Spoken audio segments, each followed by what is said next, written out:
Hey guys, so today I decided to share what I consider to be my top 10 favorite comic book films. Now, before I get into my list, I just wanted to say this is strictly my list. Some of these films you might not consider to be among the best comic book films, but I do, in my opinion. And like I said, this is my list. If you feel differently, that's totally up to you. I can't change your mind. Now, with all that being said, let's get on to the list. Coming in at number 10, we have The Suicide Squad. Now, before I share my thoughts on this film, I just wanted to say I didn't think Suicide Squad 2016 was that bad. Yeah, it has its issues, but I still find it to be a pretty entertaining film. I find it to be very fun, and if you have time to kill, just, sit down and watch it. This movie, however, not only is it fun, but it's also smart, funny, and at times heartwarming. James Gunn took a bunch of characters that not many people knew and made them fan favorites. Like, we now have a Peacemaker show on HBO Max, and people are loving it. Just wow. So yeah. Also, I just wanted to say, justice for my boy Polka Dot Man. You deserve better. So yeah, Suicide Squad, The Suicide Squad, one of the best films in the DCU in my opinion. You should watch it now if you haven't already. Coming in at number 9, another James Gunn film. Well, technically 2 James Gunn films. This might be a cop-out, but number 9 is a tie between Guardians of the Galaxy Volumes 1 and 2. Like with The Suicide Squad, James Gunn took a bunch of characters that not many people knew about and made them fan favorites. James Gunn made the audience fall in love with a talking raccoon and a talking tree of all characters. If that's not awesome, I don't know what is. Like The Suicide Squad, these movies are both smart, funny, and at times heartwarming, especially the last scene of Guardians of the Galaxy Volume 2. Like, I'm serious. If you don't even get a little teary-eyed at the last scene in Guardians of the Galaxy Volume 2, I'm sorry, but I'm convinced you're a robot. So yeah, I love both these movies to death. They're among Marvel's best in my opinion. And yeah. Coming in at number 8, we have Shazam. What can I say? I fucking love Shazam. In my opinion, it's the best film in the DCEU. And yes, while some people may argue that The Suicide Squad is better, maybe it is. And I can definitely see where you're coming from. However, if you were to put Shazam and The Suicide Squad in front of me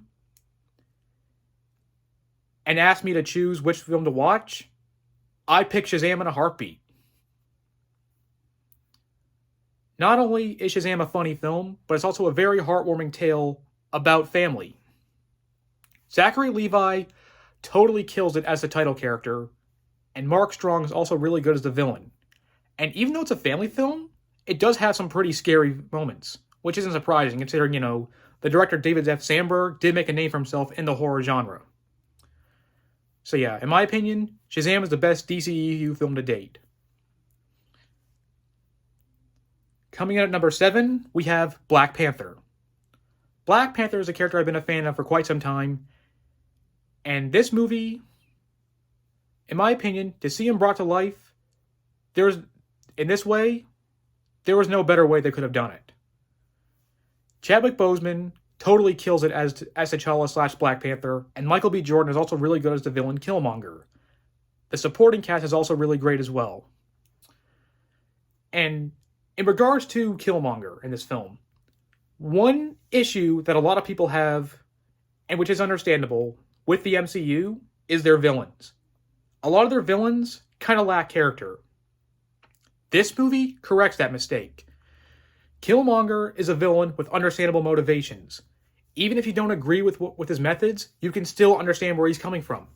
That's what a villain should be. So yeah, Black Panther, like Guardians of the Galaxy Volumes 1 and 2, are among Marvel's best in my opinion. I love this movie. I still do. I loved it ever since I saw it in theaters. Rest in peace, Chadwick Boseman. Wakanda Forever will not be the same without you. Coming in at number 6, we have The Batman. I reviewed this movie back in March, and the more I think about it, the more I still love it. I love the way Gotham looks in this film. I love Robert Pattinson as Batman. I love Michael Giacchino's theme. It's my personal favorite Batman theme right now. And what I really loved about this movie is that they took the Riddler, a villain who I never found intimidating or took seriously, and made him terrifying. I always found Riddler to be kind of annoying in the comics and most other Batman mediums, but this, wow. Props to you, Matt Reeves. And some people might complain that, Robert Pattinson kind of has like the same personality as both Batman and Bruce Wayne. But personally, that's never really bothered me. Because I think he will develop that personality, like the Playboy Bruce Wayne personality, in future films. So for this first film, it didn't really bother me that much. So yeah, The Batman, it's my second favorite Batman film to date. My favorite Batman film we'll get to later on the list. The Batman is not only my favorite comic book film so far this year, it's my favorite film so far this year too. Coming in at number 5, we have Spider-Man No Way Home. Yes, I put Spider-Man No Way Home above The Batman. And while The Batman may technically be a better film, Spider-Man No Way Home resonated with me a bit more. I love both movies, don't get me wrong. But Spider-Man No Way Home, like with Shazam and the Suicide Squad, if you had to put Spider-Man No Way Home and The Batman in front of me, I'd probably pick No Way Home. Spider-Man No Way Home is the Spider-Man film I've always wanted. Seeing Tom Holland interact with Andrew Garfield and Tobey Maguire, who wouldn't love that? And aside from that, it has some really nice themes about disappointment and learning from your mistakes. Like, I saw it in theaters opening weekend. I loved it then. I still love it now. It's my second favorite MCU film. Yeah. I love this. I love this movie. I really do. Coming in at number 4. This might piss some people off. I can already see the unsubscribes coming a mile away. But anyway, number 4 is Watchmen. I love this movie. I don't care what the haters say. There was no better way they could have brought this comic to life. The story is adapted from the comic, but you know what I mean. I love the story in this movie. I love the characters. Like the way they're portrayed, most of them. And the cast do a really good job playing them, especially Jackie Earle Haley as Rorschach. Like, they could not have picked a better actor to play Rorschach. And I love the style this film takes. Zack Snyder, in my opinion, Zack Snyder was the perfect man to bring this comic to life. And in my opinion, it really delivered. Watchmen, in my opinion, is among DC's best films. You should definitely check it out. And yeah, like I said, I love this movie. Coming in at number 3, we have Logan. I saw this movie in theaters in March of 2017. I loved it then, still love it now. This was the perfect send-off for Hugh Jackman's Wolverine, in my opinion, and I'm sure a lot of people agree. Logan, not only did it give us the brutal and violent Wolverine we always wanted, but it's also a very emotional and heartwarming tale. Hugh Jackman gives the performance of his career as Logan/Wolverine in this movie, and Patrick Stewart has never been better as Charles Xavier. And yeah, there's not only will the violence satisfy fans, but there's also some really, really emotional scenes in this film, especially the ending. I don't care what anyone says, Hugh Jackman will always be Wolverine for me. Yeah, I'll give the new guy a chance, whoever they cast, but in my opinion, they'll never replace Hugh Jackman.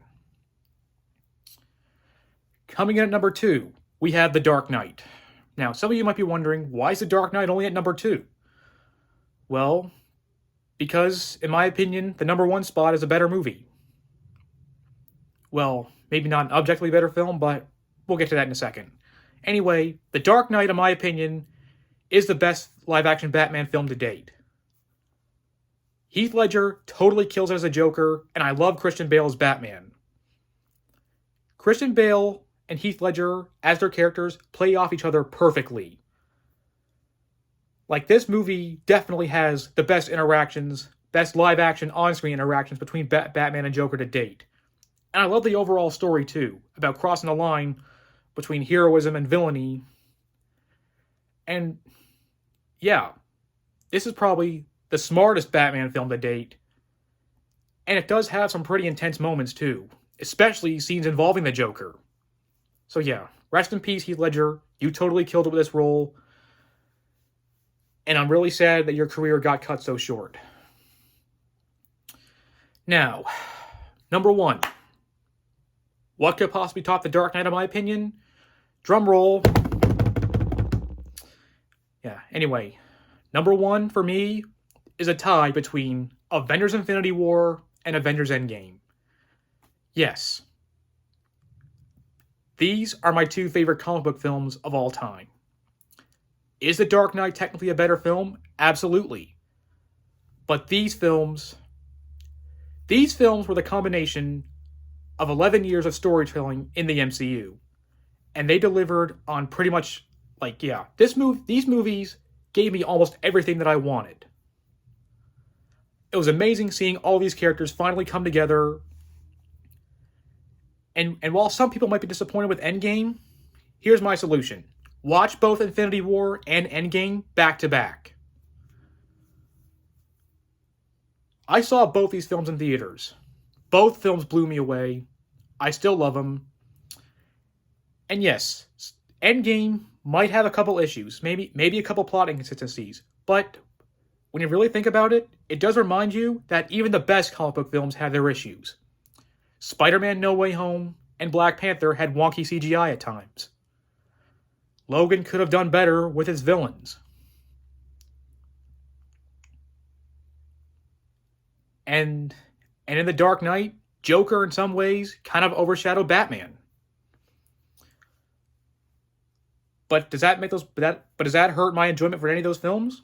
Absolutely not. I still love all those films. And Avengers Infinity War and Avengers Endgame, not only are they really fun, but they also have some really touching moments. And for me, they're both the 2 best films in the MCU by far. And my 2 favorite comic book films to date. I love both these films. And, yeah. I really do. I really love them. So, that concludes my list. What's your top 10 favorite comic book films of all time? Let me know down in the comments below. And that's it for today, and I'll catch you guys later.